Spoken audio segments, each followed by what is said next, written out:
Muito bem, meus queridos.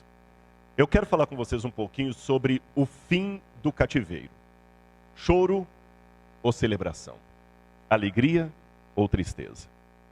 Eu quero que vocês abram comigo a Bíblia em Daniel capítulo 9. Daniel capítulo 9, versículos 1 em diante. Daniel capítulo 9, versículos 1 em diante.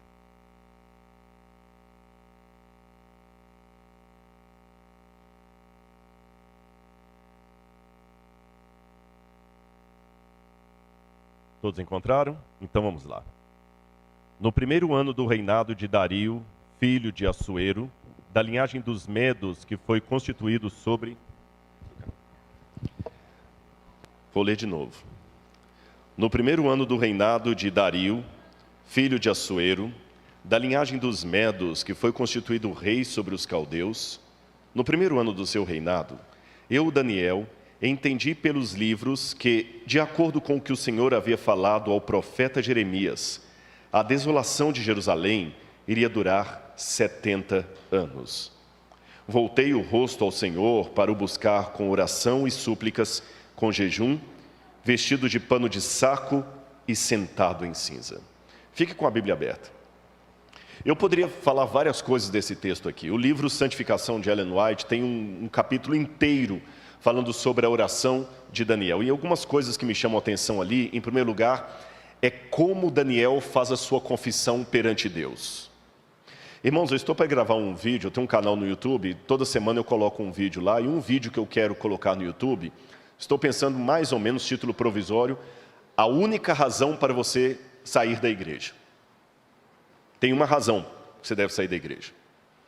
A única e exclusiva razão para você sair da igreja é se você chegar a uma conclusão bíblica que doutrinariamente o que se ensina ali não é o que a Bíblia manda. Aí você deve sair. Mas fora a razão bíblica doutrinária, escândalos nunca foram motivo para você sair da igreja. Isso aqui vale para adventista, para qualquer igreja. Se você está saindo da Assembleia de Deus porque um pastor lá roubou, porque um presidente lá, um cooperador, você não está correto. Você não está na igreja por causa do pastor. Se você está saindo da congregação cristã no Brasil porque você descobriu que os anciãos lá estão usando, sei lá, alguma conta errada aí que não deveriam, não, isso não é motivo. Se você está saindo da igreja católica porque teve problema de pedofilia, isso não é motivo. Porque, biblicamente, quando eu leio a Bíblia, eu estou estudando muito essa questão da apostasia de Israel, eu vejo tanta coisa errada, horrível que os judeus faziam.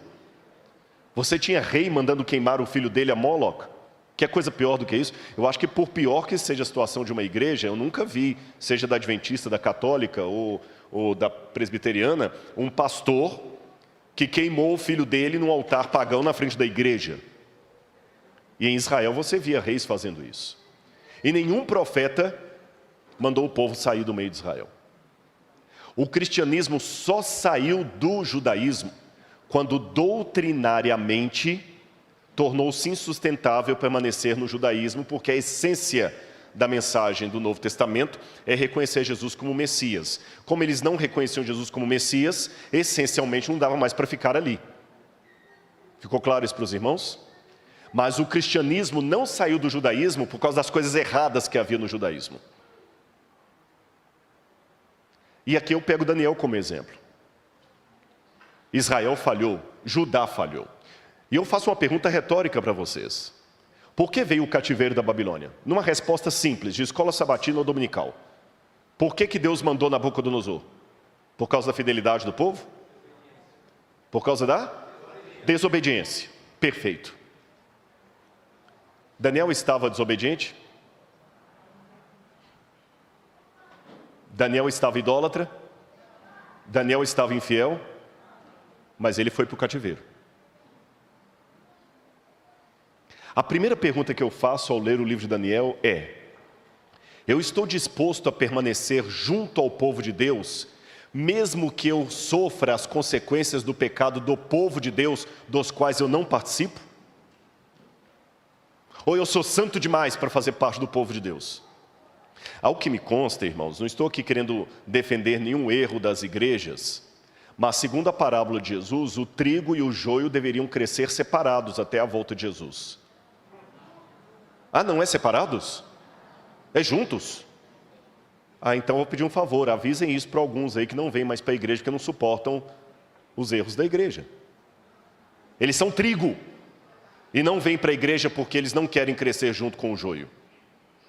Eles acham que Jesus se equivocou na parábola dele. Porque Jesus falou que até a vindima, o joio e o trigo têm que crescer juntos. Mas eles acham que Jesus se equivocou. Vamos atualizar Jesus. Jesus não sabia. Jesus não tinha a luz maior. O trigo tem que crescer separado. Não. Segunda coisa que eu aprendo da parábola do trigo e o joio. Nós não sabemos quem é quem. Terceira coisa que eu aprendo agora pegando de Daniel. Eu sou do povo de Deus e sofrerei as consequências com o povo de Deus, mesmo que não esteja participando dos pecados do povo de Deus. Quarta coisa que eu aprendo com Daniel. Quando ele vai orar pelo povo de Deus, você depois lê com calma esse capítulo 9 em sua casa, você vai ver que Daniel, ele não fala assim, Senhor, perdoa os pecados de Judá. Ele fala, nós temos pecado contra ti. Cabe ao Senhor a glória e a nós o corar de vergonha. Ele não ficou na internet denunciando todo mundo como se ele fosse a perfeição máxima. Ele se identificou, estou citando o livro Santificação, ele se identificou com o Israel pecador. Então eu repito para ficar bastante latente na sua cabeça. A única e exclusiva razão bíblica para você sair da sua igreja é se você descobrir doutrinariamente que aquilo que você está aprendendo lá não é o que a Bíblia diz, você não concorda com aquilo, aí eu te dou uma sugestão, realmente saia. Saia. Se você é um presbiteriano que não concorda com o calvinismo, nem com a questão da predestinação, então o seu lugar não é na presbiteriana. Se você é um presbiteriano cessacionista, mas que chegou à conclusão que tem que falar línguas e ter o batismo com o Espírito Santo, então seu lugar é na Assembleia, não é na presbiteriana. Se você é um protestante, metodista, mas você descobriu biblicamente que Maria está intercedendo entre nós e Deus e você tem que fazer oração para Maria, então seu lugar não é na metodista, vá para a católica. Agora, sair da igreja porque tem escândalo ali, não. Fica onde você está. Você não deve estar na igreja por causa do padre, por causa do pastor, por causa do líder espiritual, é por causa da sua convicção doutrinária. Aí eu amo o pastor Gilson pregando, eu digo, pastor Gilson é transferido, ou a fé dele vai embora junto. Aí vem um outro que não prega igual o pastor Gilson e danou. Vocês entenderam? Tem gente que fala comigo assim, não é justo o que está acontecendo comigo. Com todo respeito à sua dor, mas levando em consideração alguém que também é doutor em dor, entendeu o que eu quis dizer? Deixa eu falar com você uma coisa. Não é justo. Jesus era muito mais perfeito do que você. E olha como a vida de Jesus foi cheia de problemas e provações e rejeição. Você é melhor do que Jesus, porque Jesus não merecia, você não merecia, não é justo. Paulo fala que é um privilégio sofrer com Cristo, por Cristo e como Cristo. É lógico que eu não quero dizer que nós possamos sofrer um sofrimento expiatório. O meu sofrimento não vai liberar nada do pastor Michelson. Meu sofrimento não vai ajudar nada nos pecados dele. Mas sofrer como Cristo é um privilégio, dizia Paulo. E Paulo não era masoquista. Outra coisa. Eu sou tão certinho, por que eu me contaminei? Por que aconteceu isso? Bom, Daniel sofreu a consequência. Agora, tudo isso foi um preâmbulo para provocar você. Mas a minha pergunta ao texto vem agora. Daniel disse que ele havia estudado o livro de Jeremias e havia chegado à conclusão, imagina até Daniel fazendo as suas pesquisas ali em Jeremias, e fazendo os cálculos proféticos que o cativeiro duraria 70 anos, Daniel pensou, bom, 70 anos, então significa que eu já estou aqui desde 605 é a data que nós damos, tá? Estou fazendo uma analogia aí. O cativeiro está acabando. Eu pergunto à igreja, se você fosse Daniel, depois de estar 70 anos na Babilônia, louco para voltar para casa, louco para ter o templo reconstruído, louco para ver Jerusalém de pé novamente, e você agora conclui pela profecia que o cativeiro está chegando ao fim, qual deveria ser o seu sentimento? Alegria, entusiasmo, vou para casa. Só que, paradoxalmente falando, Daniel se assentou em pano de saco e cinza. O povo do Oriente Médio, Daniel era um judeu do Oriente Médio, eles sentem tudo com muita paixão. Por exemplo, é muito comum na Jordânia, no Egito, em Israel, se você tirar as 4 rodas do carro, o sujeito ainda consegue dirigir. Se você arrancar o motor do carro, ele consegue dirigir, mas se você der um carro sem buzina, ele não sabe o que fazer. Eles buzinam para todo lado. Eu tenho um mau hábito que quando eu estou dirigindo lá, você buzina, você começa a entrar na onda também. Aí quando chega no Brasil, eu já quero no primeiro buzina, porque se você demora 2 segundos a mais do semáforo, eles já buzinam. Um dia eu perguntei para um motorista jordaniano, um Uber, que eu peguei lá, por que vocês buzinam tanto aqui? Ele falou, porque o pessoal está alegre. Você vai à cidade velha de Jerusalém e vê 2 judeus conversando, 2 árabes ou 2 palestinos, eles gesticulam. Então ele sente tudo com muita força. Quando ele está feliz, está diante do Kotel lá, que é o muro ocidental, o chamado Muro das Lamentações, o Shabat está chegando, eles pegam um ao outro e começam a dançar. Davi Melech Israel, Hai Hai Vel Hayam, Davi Melech Israel. Eles vão cantando, eles recebem um Shabat com alegria. Mas quando ele está triste também, todo mundo sabe. Um luto, por exemplo. Quando morre alguém numa família judaica tradicional, a primeira coisa que ele faz é a camisa que ele tem que pegar um bolso, se tinha um bolso como esse, ele rasga o bolso. Se não tem bolso, ele faz um rasgo na camisa e fica a semana inteira com a mesma camisa rasgada. Não escova dente, não toma banho, não lava o rosto. Cobre as mobílias da casa, senta no chão, come sentado no chão. Todo mundo tem que saber que ele está triste. Mulheres felizes. Já viram algumas mulheres beduínas falando assim, lá, lá, lá, lá, lá, lá, lá, lá, lá. Então é com esse espírito que eu estou trazendo para vocês que Daniel sentou-se em pano de saco, porque, pelo menos até pouco tempo, o luto para nós era vestir de preto. Para eles é vestir de pano de saco, sentar em cinza, pegar a cinza e começar a jogar na cabeça. Era a maneira de falar assim, eu estou triste, eu estou de luto, eu estou chateado. Mas espera aí, tem um contraste aqui. Eu acabei de falar há poucos minutos atrás que Daniel não era um masoquista.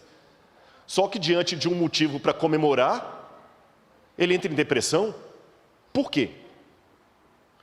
Para entender isso, eu quero convidar os irmãos a fazer um exercício de contexto. Uma das coisas que eu tenho procurado fazer com a arqueologia, eu mencionei isso rapidamente aqui na igreja hoje de manhã, é colocar a Bíblia dentro de um contexto. É a minha contribuição teológica para a igreja. Eu percebi, principalmente nos nossos estudos bíblicos, não é nenhuma crítica, é apenas uma observação de alguém de dentro. Nós, às vezes, oferecemos as coisas muito estanques. Vamos ensinar Daniel capítulo 2. Aí você fala, a estátua, a cabeça de ouro, Babilônia, 606. Ou 605, que é a data mais correta. Peito e braços de prata, 538. Quadril de bronze, 331, Grécia. Pernas em ferro, 167, Roma. Pés em ferro misturado com barro, 476, Roma dividida. Ponto. Aí a gente começa a contar. Nabucodonosor caiu, aí veio a Medopérsia, Ciro e Dario, aí veio Alexandre o Grande, depois vieram os romanos, depois vieram os bárbaros. Uma história muito estanque. Tá, mas o que está por detrás disso aí? Você sabe que quando você percebe a origem dos nomes, eu falei hoje da Bárbara de manhã aqui, não dá todo um enriquecimento maior? Então é isso que eu quero fazer com a arqueologia. Eu começo a fazer perguntas, por que 70 anos? De onde veio essa profecia? Abram a Bíblia comigo em Jeremias, capítulo 25, versículo 1 e 2. Jeremias, capítulo 25, 11 e 12, perdão, obrigado. Jeremias 25, capítulo 25, versículos 11 e 12. Na minha tradução está assim: toda esta terra, a terra de Judá, virá a ser uma ruína, objeto de horror, e estas nações servirão o rei da Babilônia durante 70 anos. Acontecerá, porém, que, quando se cumprirem os 70 anos, castigarei o rei da Babilônia e aquela nação, a terra dos caldeus, por causa de sua iniquidade, diz o Senhor, e farei deles ruínas perpétuas. Se eu ler isso aqui de trás para frente, fazer de Babilônia ruínas perpétuas, eu mostrei hoje de manhã como é que a Babilônia ficou escondida e perdida até ser redescoberta no final do século XIX, 1898. Tudo bem. Mas agora o texto me traz algumas perguntas conflitantes. A primeira é o seguinte: por que o cativeiro seria 70 anos? Por que não 50? Por que não 40? O 7 na Bíblia tem um número de perfeição. Por que 70 anos? Por que essa insistência no 7? As 70 semanas, 70 vezes 7, os septenários do Apocalipse, por que 70 anos? Será que a arqueologia me dá uma luz sobre isso? Outra pergunta, essa de cunho ético. Deus parece muito injusto aqui. Raciocine comigo. Ele vai trazer a Babilônia para castigar o povo de Israel que está impenitente. Depois ele vai castigar a Babilônia porque cumpriu o que ele falou. Entenderam a pergunta? Eu vou trazer alguém para dar uma coça em você, Bruno, né? Eu vou trazer alguém, Bruno, para dar uma coça em você para você aprender. E depois que ele der uma coça em você, eu vou lá e vou bater nele. Porque ele bateu em você, mas ele fez o que eu mandei. Seria muito injusto da parte de Deus bater na Babilônia, porque a Babilônia simplesmente fez o que ele mandou. Tem que ter alguma coisa a mais nisso aqui do que simplesmente falar, foi 70 anos, e aí? Vamos ler Esdras, capítulo 1, versículo 1.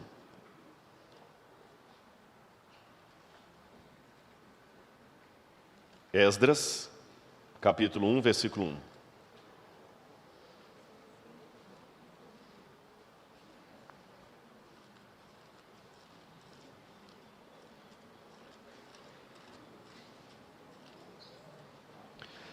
No primeiro ano do reinado de Ciro, rei da Pérsia, para que se cumprisse a palavra do Senhor por boca de Jeremias, o Senhor despertou o espírito de Ciro, rei da Pérsia, que ordenou que se proclamasse em todo o seu reino e que se pusesse por escrito o seguinte. Aí vem Ciro e dá o decreto para o povo sair. Bom, Daniel estudou isso aqui. Eu tenho um problema aqui com Daniel, sabem qual é? Quem é bom de matemática aí? Faça como eu, uso o celular. Então me ajuda aí. Daniel foi para a Babilônia em 605 a.C. Lembrando que a.C. os anos são de trás para frente. Tá bom?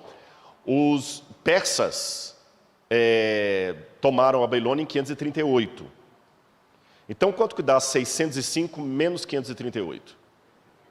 67 anos. Se eu colocar 539, que alguns preferem, dá 66. Não é isso? Mas o cativeiro devia durar 70 anos. Tem um livro muito bom de Eugene Merrill, que ele data os 70 anos entre 605 e 539. Eu falei 538, 9, né?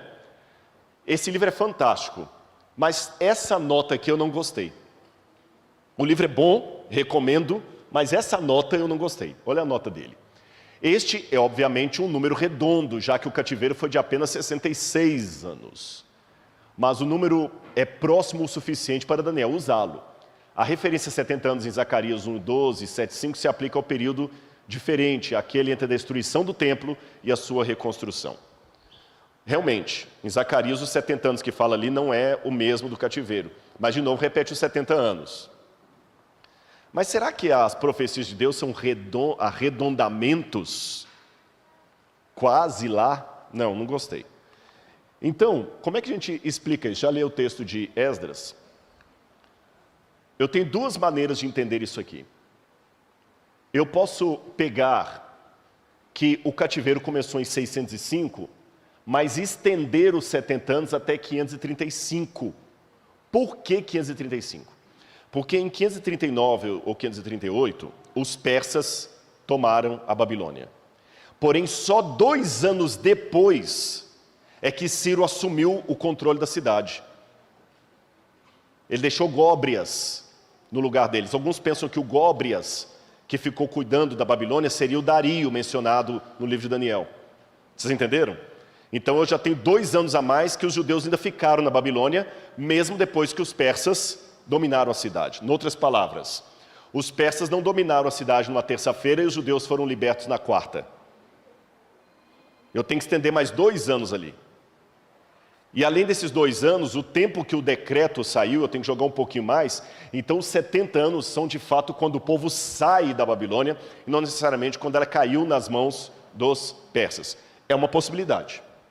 Eu vejo uma outra possibilidade igual. Então eu trabalho com as duas. O final do cativeiro foi mesmo em 539, só que o início dele foi em 609. Por que 609? Porque se você atentar bem para o modo como Jeremias descreve os 70 anos, dá a entender que os 70 anos já tinham começado na época de Jeremias. E Daniel não tinha nem ido para a Babilônia ainda. E o que aconteceu em 609? 609 é justamente quando Nabopolassar, o pai de Nabucodonosor, consegue a hegemonia. Em 612 eles destroem a Nínive, a capital da Síria. 609 ele consegue a hegemonia. Então a hegemonia mesmo da Babilônia vai de 609 até 539, que dá 70 anos. São possibilidades. Qual das duas é? Não sei, trabalho com as duas. Se for uma terceira, no céu Jesus me explica. Mas o mais importante não é isso, irmãos. Até tem uns problemas ali no texto hebraico com 70 anos, eu não vou discuti-los hoje, não, vou deixar 70 anos para facilitar a vida de todo mundo. Mas a minha pergunta ainda vai aqui. Por que 70 anos? Aqui uma coisa começa a me chamar a atenção. Jeremias 29, verso 10. Jeremias, capítulo 29, verso 10. Na minha tradução diz assim: assim diz o Senhor, logo que se cumprirem para a Babilônia 70 anos, atentarei para vocês e cumprirei a promessa que fiz a vocês, trazendo-os de volta a esse lugar. No original hebraico, você tem, logo que se cumprirem para a Babilônia, Le-Bavel, para a Babilônia. Esse le em hebraico é para. Alguns tradutores preferiram traduzir assim, logo que se cumprirem na Babilônia os 70 anos. Mas os que traduziram cumprirem na Babilônia, traduziram isso por desconforto histórico. Mas gramaticalmente, o correto é logo que se cumprirem para a Babilônia. Isso aqui me desperta uma coisa. A profecia dos 70 anos era para Israel ou para a Babilônia? Para ambos. Era para a Babilônia também. Era para a Babilônia. Mas Deus tem algum plano para a Babilônia também? Irmãos, os que estavam aqui de manhã viram que no início do sermão, eu adverti a igreja quanto ao problema de achar que o que nós cremos é apenas mais um, e por outro lado, a soberba teológica, doutrinária. Lembram disso? Olha como o livro de Daniel e a própria Bíblia mostram o povo de Deus fora do povo de Deus. Olha esse texto de Amós, capítulo 9, versículo 7. Filhos de Israel, não é verdade que vocês são para mim como os filhos dos etíopes, diz o Senhor? Não é fato que eu tirei Israel da terra do Egito, os filisteus de Caftor e os sírios de Quir? Eu não aprecio tanto a nova tradução na linguagem de hoje, mas algumas vezes ela fica mais clara do que as outras versões. Olha como esse texto foi traduzido na Bíblia na linguagem de hoje, é que eles foram ao ponto.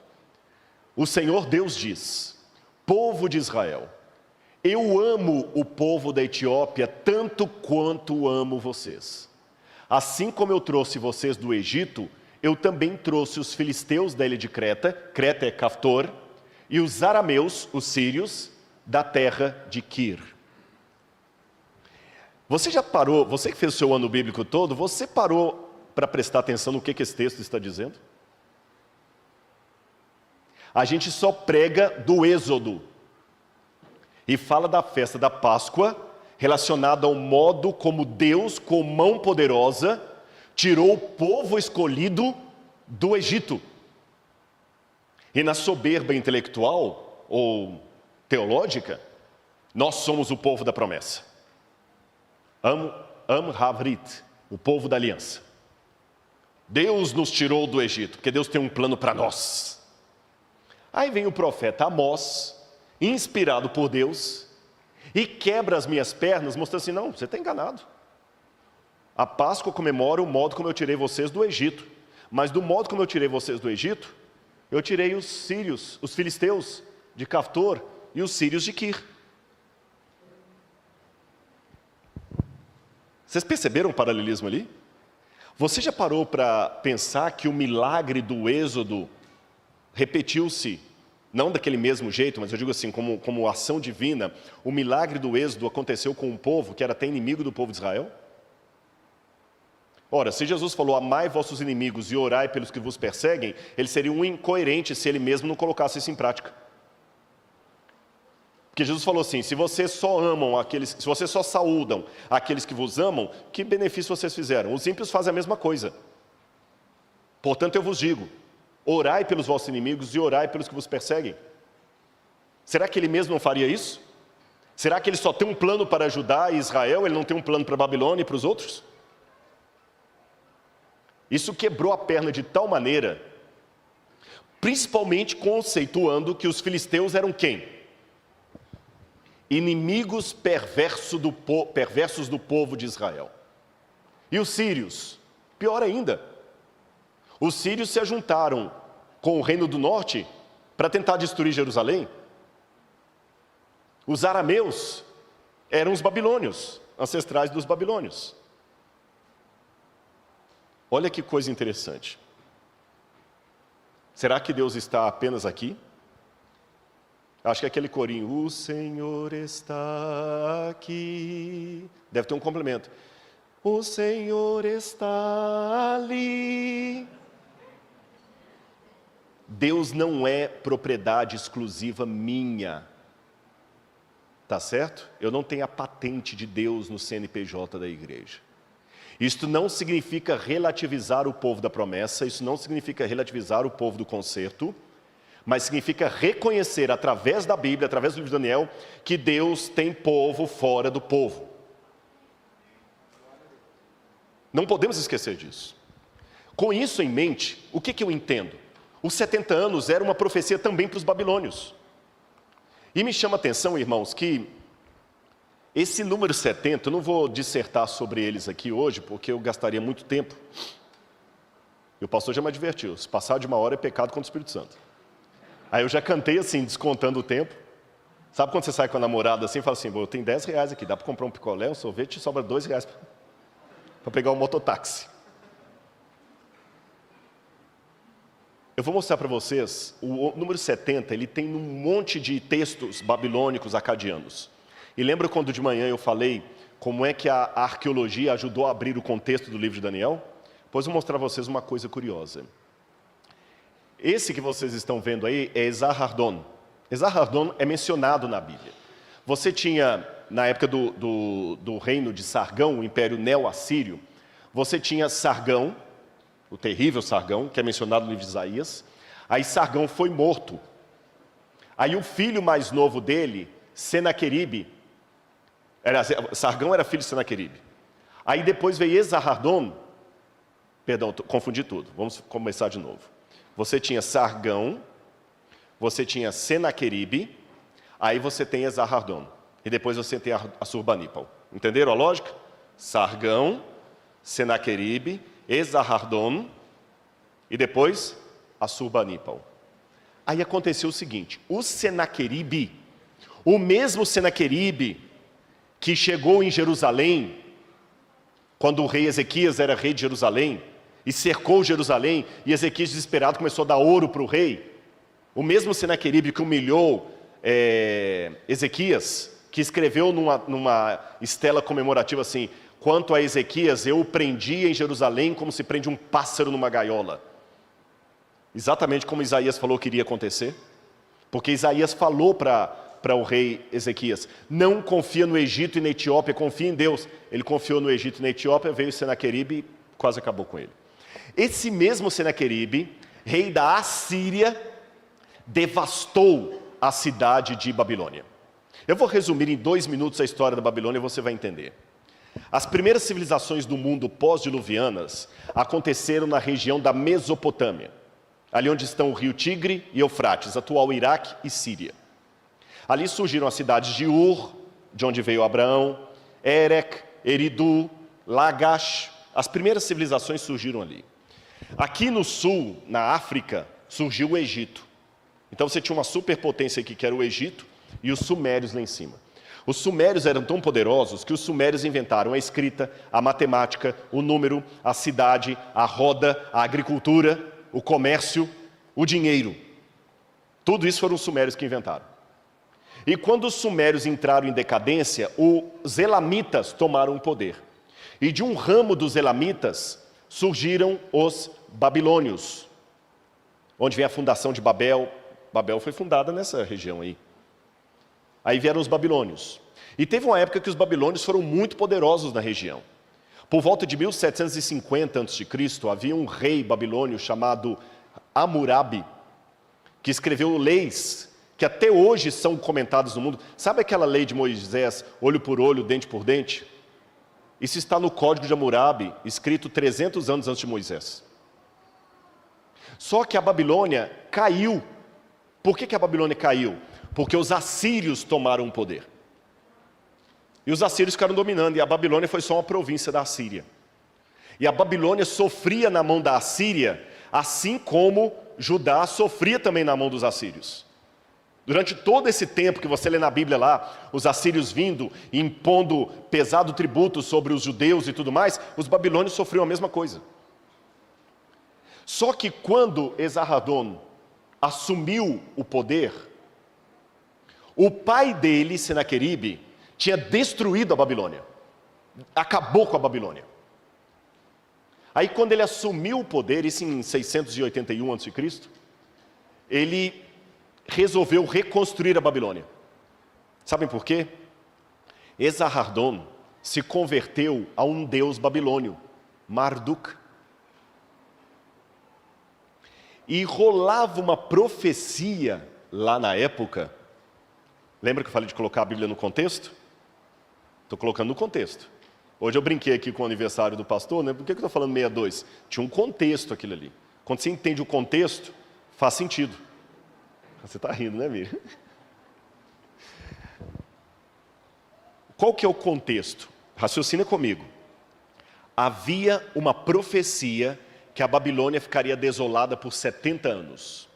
Quando Senaqueribe destruiu a Babilônia, profetas da época diziam: Babilônia não cumpriu o tratado com Marduk, então ela será destruída, por isso ele a destruiu, e ficará destruída por 70 anos sem ser reconstruída.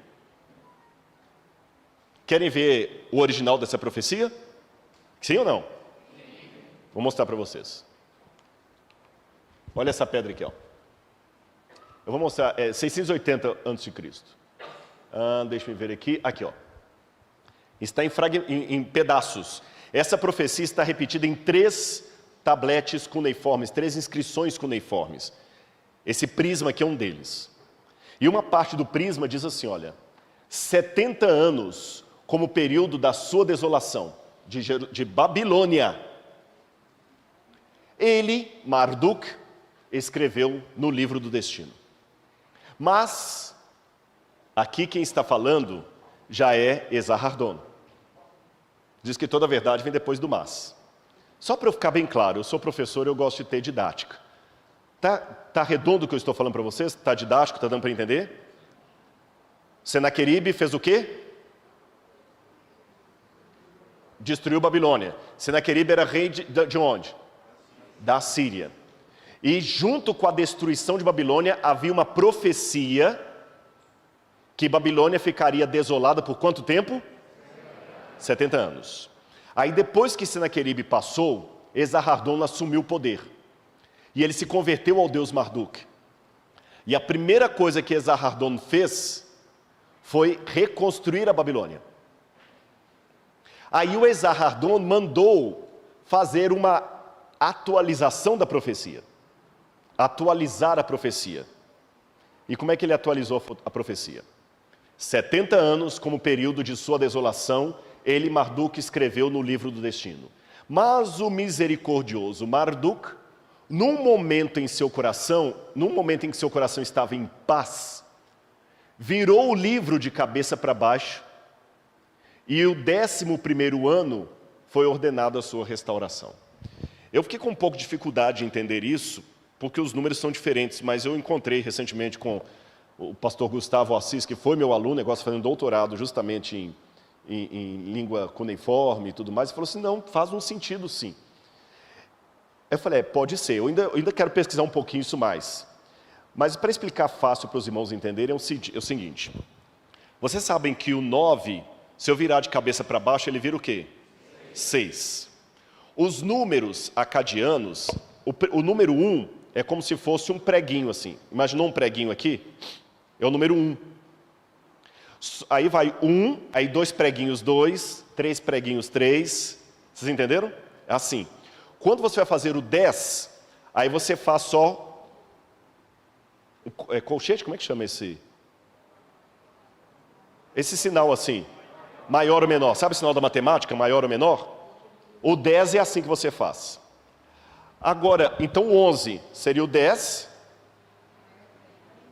mais 1, o 12, vocês entenderam?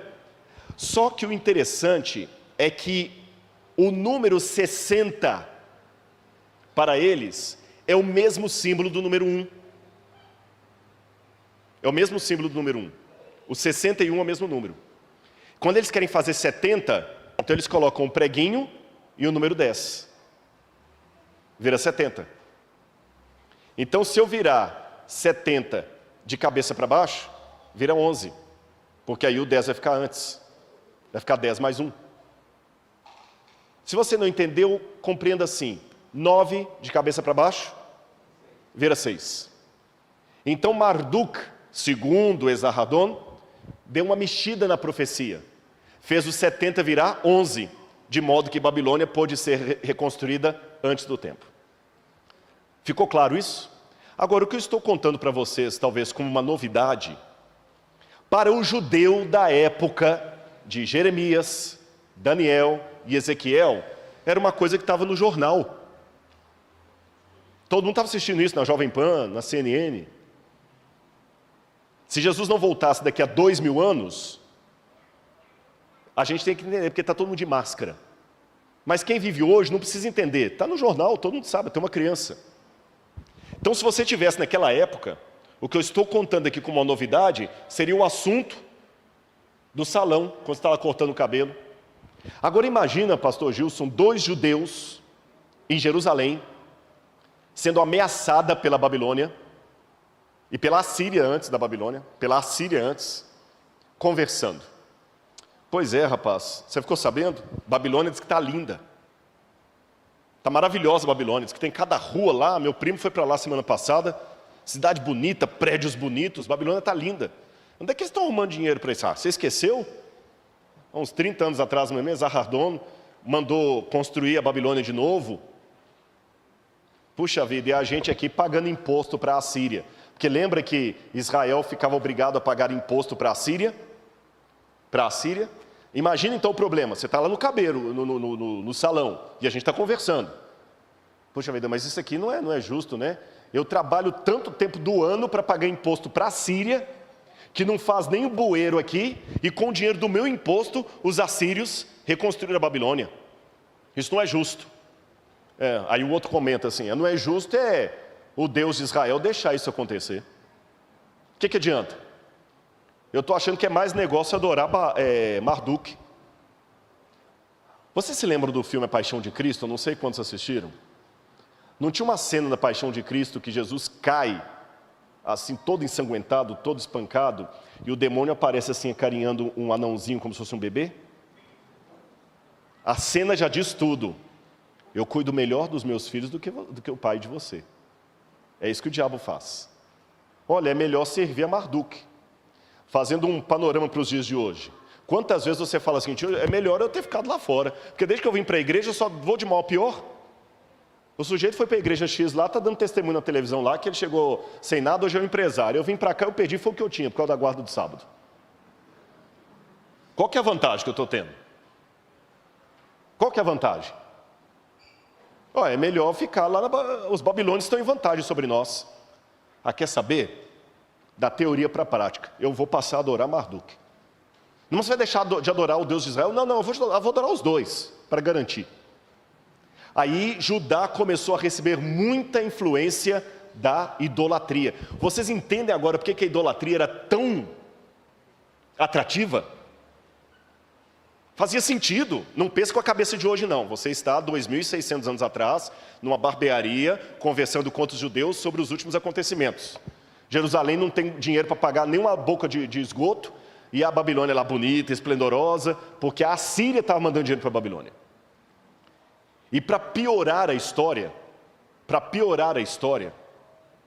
a Babilônia vai, em 612, Nabopolassar consegue destruir Nínive e tomar o poder da Assíria. Coisa que nenhum judeu conseguiu fazer. Aí, quando Jeremias vai fazer a profecia dele, o país estava dividido entre 3 grupos. É igual hoje, o Brasil está dividido, está polarizado. Qualquer coisa que você fala, você ganha tapa de um lado ou de outro. Se você falou que tomou a vacina, você toma tapa de um grupo. Se falar que não tomou a vacina, toma tapa de outro grupo. Se você espirrar, você toma tapa de outro grupo. Estava a mesma coisa lá. Alguns eram do partido pró-Babilônia. Eles achavam que a Babilônia era oportunidade, que tinha que fazer aliança com a Babilônia. Outro era do partido do Egito, porque o Egito era inimigo da Babilônia. O Egito era inimigo da Babilônia. Outro grupo era do partido da Assíria. Aí vem Jeremias e fala o seguinte: não devemos resistir aos babilônios. Vendido. Está vendido para a Babilônia. Aí chegava esse aqui e falava assim: não confie no Egito. Vendido. Foi nesse contexto que o povo estava querendo tanto se aproximar da Babilônia, que Deus falou o seguinte: olha, eu dei 70 anos, Babilônia está achando que é Marduk. Foi eu que dei 70 anos de misericórdia para eles poderem se arrepender dos pecados deles. Lembram lá no livro do Gênesis, quando Deus falou com Abraão assim: seus filhos vão voltar para cá só depois da tal geração, porque ainda não subiu até mim a medida dos amorreus? Agora, já que vocês querem tanto a Babilônia, vou pegar os 70 anos, que era uma oportunidade para a Babilônia se arrepender, e vou dar para vocês. Peguem a Babilônia, mas peguem o pacote também. Os 70 anos da Babilônia vão ser seus também. Só que como eram 70 anos para a Babilônia se arrepender, são 70 anos para vocês também sofrerem nas mãos deles para se arrependerem. E é por isso que Deus falou assim: depois dos 70 anos, eu vou castigar a Babilônia. Por quê?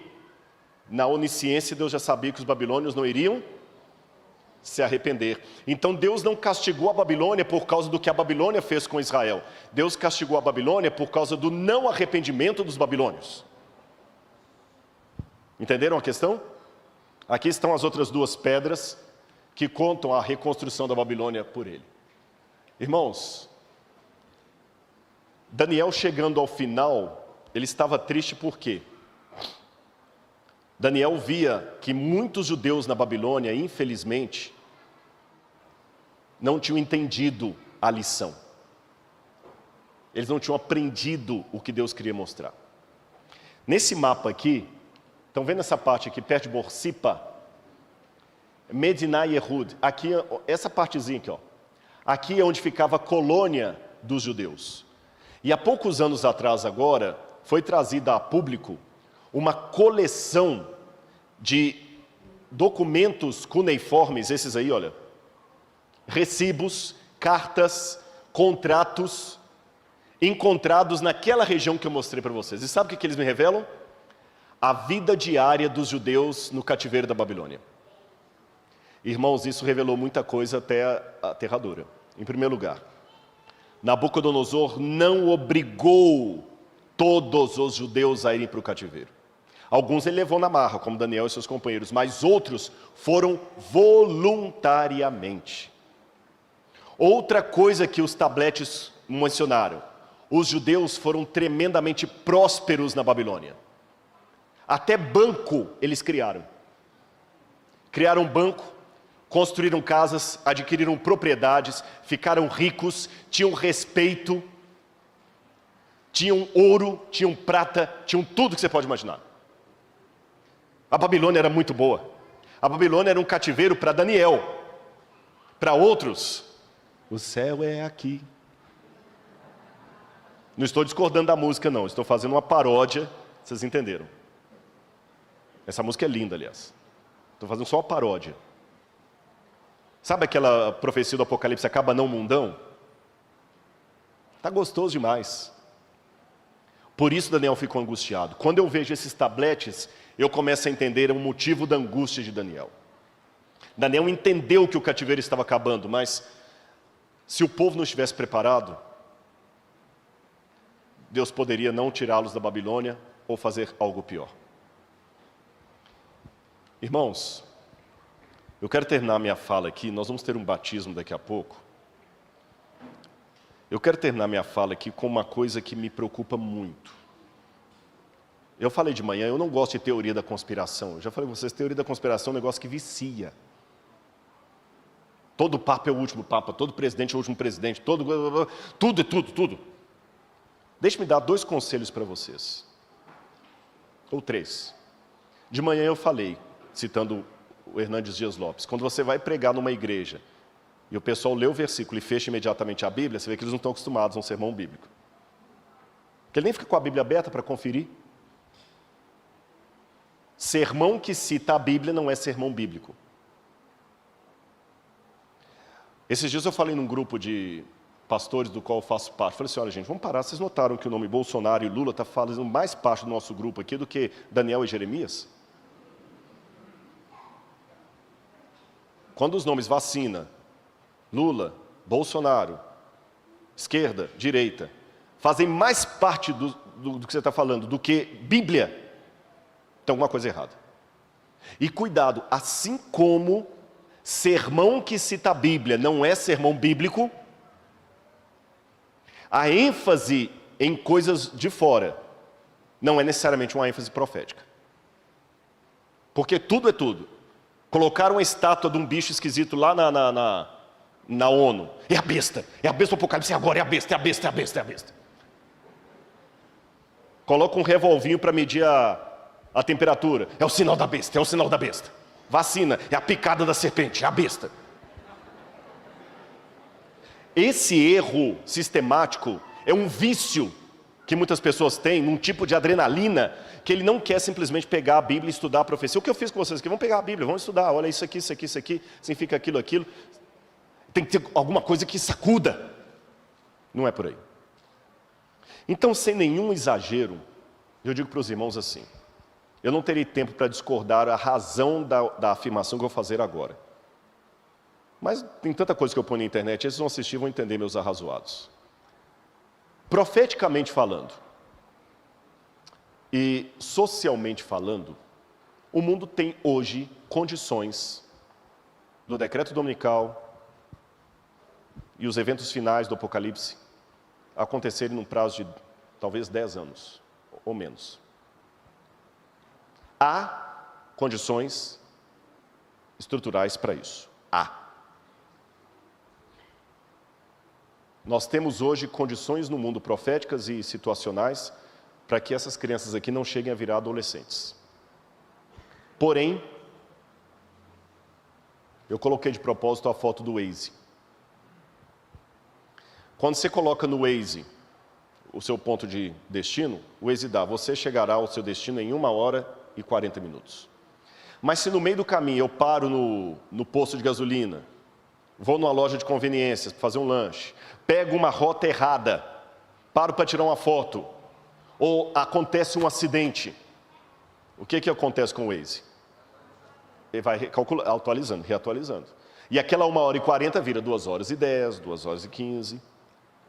Os tempos de Deus não conhecem nem tardança nem adiantamento. Contudo, quando as pragas caíram no Egito, era o tempo profético do povo sair de lá. Mas pelo fato do povo sair do Egito, mas o Egito não sair do povo, o que era para durar 40 dias virou 40 anos. O Waze foi recalculado.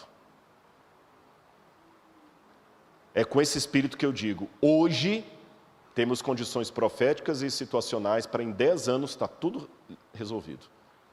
Mas assim como 40 dias viraram 40 anos, lamentavelmente as mesmas crianças que eu falei que talvez não chegaram à adolescência, podem virar bisavós. Entenderam a angústia de Daniel?